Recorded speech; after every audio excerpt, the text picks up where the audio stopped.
Hello and welcome everyone to Ruslan Bortnik YouTube channel in English. My name is James Talberg and I'm today here with Ruslan Bortnik, and as usual, we're going to discuss what's happening in Ukraine, what's happening around Ukraine, and what are the most updated political news that we can bring to you. Ruslan, thank you for joining me today. Thank you for helping me, James. It's a pleasure for me. I want to start with what's happening on the eastern side of Ukraine. I think that the fights are intensifying and Russians are advancing fast on the border. How serious and critical the situation is on the eastern side of Ukraine? Unfortunately, the military situation in the eastern of Ukraine is worsening for Ukraine. This is a map of battlefield painted in red part of Ukraine. It's Russian occupied territories. And now we see this direction for the main strike of Russian forces from Donetsk through Avdiivka, here is Avdiivka, to Pokrovsky. Pokrovsky is the main city in the south part of Donbas. And this offensive operation last days was accelerating from Russian forces, and Russian forces achieved a lot of advantages in this battlefield. They occupied the small city Novogrodovka. They partly occupied another small city, Grodovka, and also they entered to the Selidovo, it's a middle city, and they are near the one more small city, Ukrainsk. Moreover, Russian forces captured the main mountain, the artificial mountain near the coal mining, near the Pokrovsk. It's the highest point in the It's a strategic position that Ukrainian forces were probably using to defend themselves. Yeah, and this is a big danger for Pokrov's defense, because only 7 kilometers left. But there are only fields, agricultural fields, and no more. The main strategic point, this artificial hill near the coal mining, were captured by Russian forces, and they are ready to shell the Pokrovsk and suburban around Pokrovsk using artillery and other simple weapons. So in general, situation is worsening, and worsening very fast. And there how fast are they advancing right now on the border?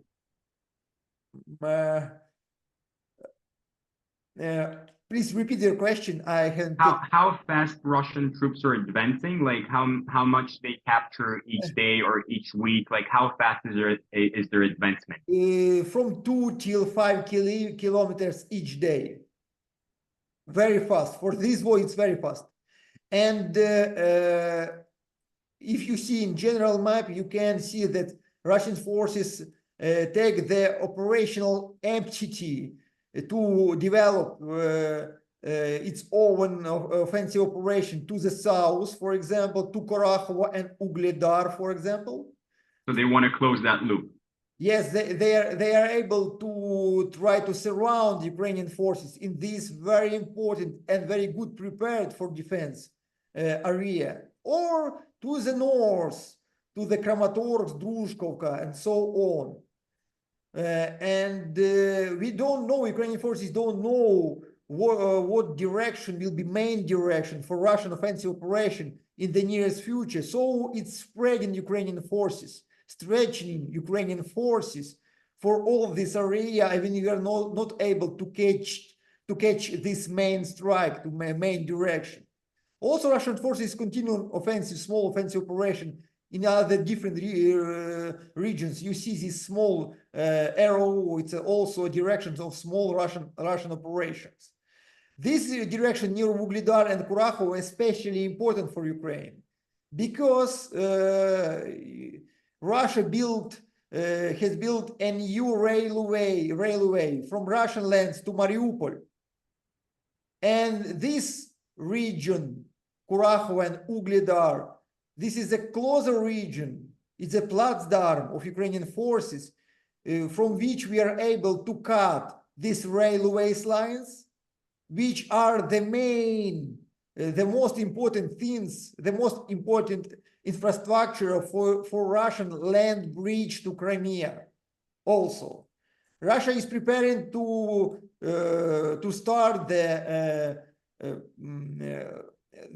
connection between main Russian cities and Mariupol. I'm talking about also people's moving. I'm talking about the using for public transportation for ordinary people from the September this year. So this fight in this region, extremely important from this political side and extremely important from the side of the future of this land bridge to Crimea, land bridge of Crimea. Do you think if Russia will be able to occupy the entire Donbas region, will that cause any political crisis inside Ukraine? Unfortunately, it's possible, but I think it will not be very fast.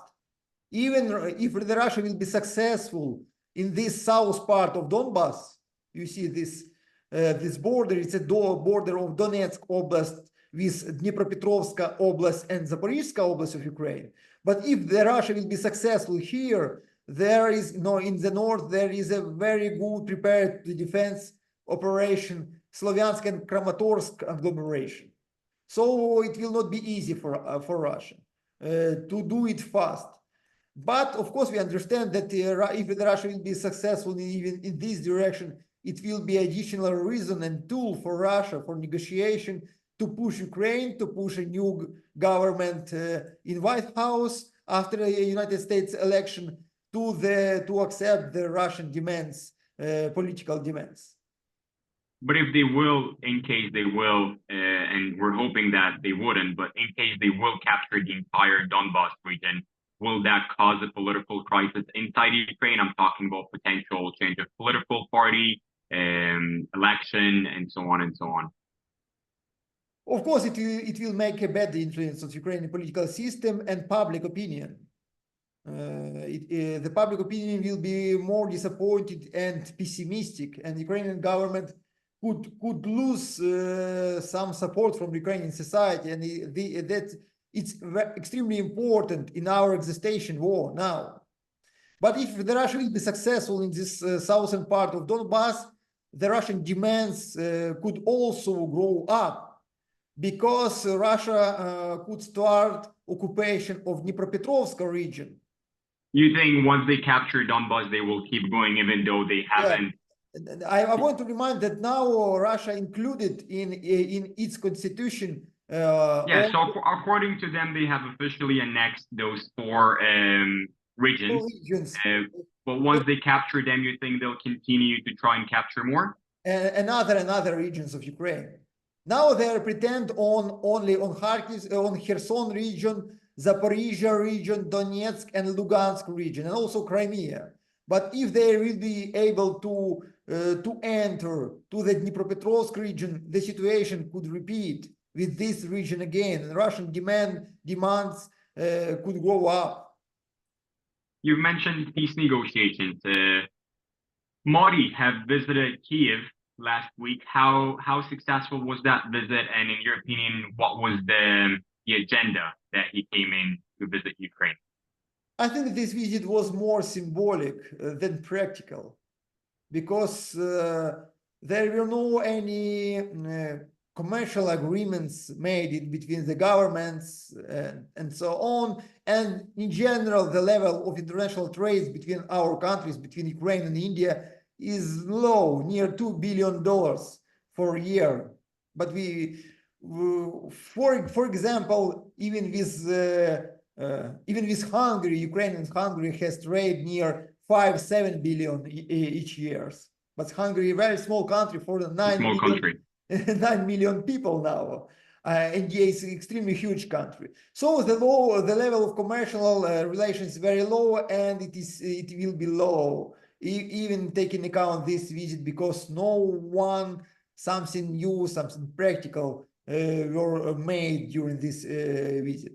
But it was a symbolical visit. Of course, the Modi tried to balance his visit to Moscow, which was accepted very negative in the Western world, because in the day of the Modi's visit to Moscow, Russian rockets strikes Ukrainian children hospital. Children hospital, that's right. There was a lot of casualties. A lot of casualty, and the picture was extremely bad from Modi's visit to Russia. And of course, Ukraine is trying to find the support from India's side. I'm talking about the participation of global South countries in the second peaceful summit. And Ukraine proposed India to gather this the summit in India already this autumn, but we haven't accepted any answer from Indian side that India is ready or not ready to accept this summit. Ukraine wants to involve as much as possible global South countries to this peaceful Ukrainian peaceful approach, to Ukrainian peaceful path in this situation. But India is one of the biggest non-alignment country, and India is not in a hurry to make a decision with such a cooperation from Ukrainian side, because for India is very important Russian energy resources, Russian military technologies, and India is still very suspicious to the West because its own colonial history and many other reasons. If Ukraine have officially proposed to India to host the next peace conference, why haven't India replied yet? I mean, most of the leaders that are coming to Ukraine, they're actually doing the opposite. They are proposing to be negotiators or to host the peace conference in their country. I think they're trying to catch a good PR system, if we can call it here, and that can be, like, especially if Ukraine is offering by itself to host those conferences in India, why India is not responding or haven't initiated those conversations by herself? This is a very good question. It because that the place of accepting this conference is not very important, to be honest.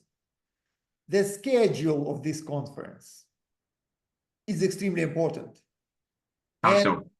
And I'm talking about the list of topics, questions, and the final declaration, and so on. This folder of decisions and topics is very important, and it's very hard to agree this folder between, for example, Ukraine and India. It was not very easy to do it even with Switzerland during the first summit, because Switzerland wanted to invite the Russian Federation.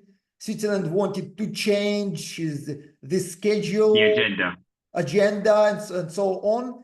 And it was one of the reasons why Ukraine hasn't put it in the final documents of the first peaceful summit, Ukrainian peace formula.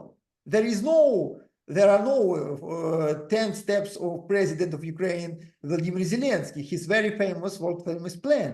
There is quite different approach to this situation. And so I think India takes a time to this behind the scenes discussion with Ukrainian government. So they don't want to host it just to host it. They want to host it to have a productive conference that will bring something out of it. And they want to bring their own agenda to this conference. India wants to bring their Russia, China, their propositions also, and India wants to find a compromise. India is not ready to give the table only for Ukrainian approach and Ukrainian statements and declarations, and that's a real problem. Could India be one of the main players in the peace negotiations, even if they will happen in India or in any other country? Because if it's a big country, they have a growing economy. Modi has visited Russia, he visited Kiev, so obviously he has at least basic relationship with both leaders as well as China and the West. Can India play a key role in the future peace negotiations? Of course, India can, but for me, India is not willing to do it now. India is non-alignment country. And if India will be invited in this process, in this role, and India will be given a freedom about agenda and so on, of course, India will accept this invitation. But India will not be hurrying up to propose something because India doesn't need it from any side, even from PR side. But of course, India is very important, and India's position is very special in the world. Even when we are comparing with Chinese role, India is more independent in this situation. Neutral, yeah. Neutral, yes, because China is dividing and sharing, to be honest, is Russian geopolitical goals in this war. And that's right. They're China, on the same perspective from the geopolitical side. Yeah, and even if the China is not taking participation directly in the Ukrainian-Russian war, China sharing these goals. And from another side, passively, they have the same goal. And another side, Western countries is sharing Ukrainian goals and passively taking participation in this war. India is not. India is trying to cooperate with any countries of the world. The main partners of India, trade partners, is in the West, but the main resources from the East. But they need the resources. And India is not sharing any goals, not East, not West at the same time. India is really non-aligned and non-independent and independent country in this situation.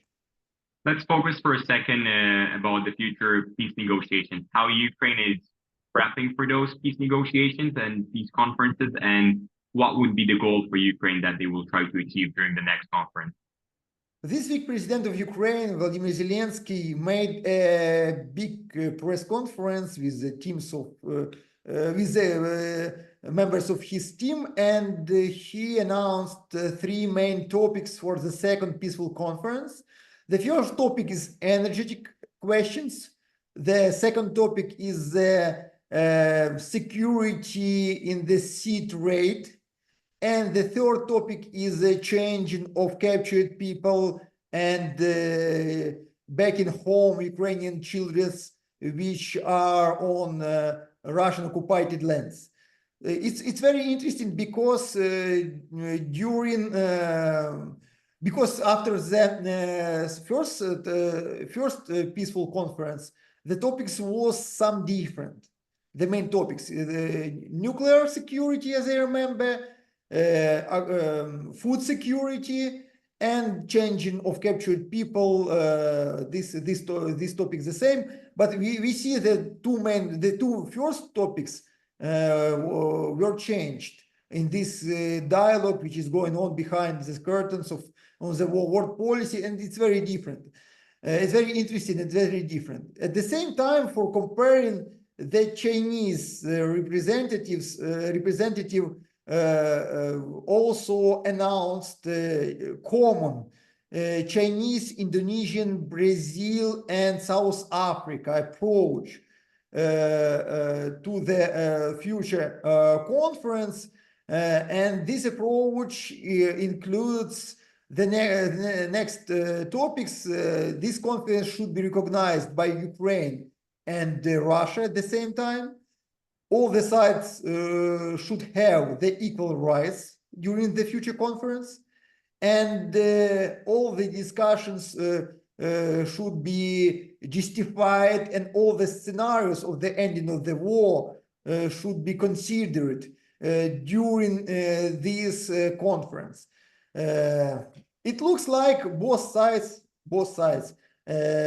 global South countries headed by the China and the West headed by the Ukraine in this topic, are preparing different types of this peaceful conference, and the difference between agendas is quite deep still. So if it's so different, and there is difference between the Southeast and the West, are they planning to match it at some point and just have one conference that all the parties will participate to find a solution? I think it depends on the military situation on the battlefield, and it extremely depends on results of presidential election in the United States. In some scenarios, I think the positions of the side will be closing, and they will find some kind of compromise or at least common table to discuss it. And from another scenarios, there will not be any compromise, and this battle, this war, just will continue for the unpredictable future. Right. Thank you so much for today. Thank you, and James. We'll keep monitoring the situation. Bye-bye, colleagues. Please don't forget to subscribe for our channel. Please write down your questions, and we will be lucky to answer for all your questions. Thank you, colleagues. Bye. Thank you.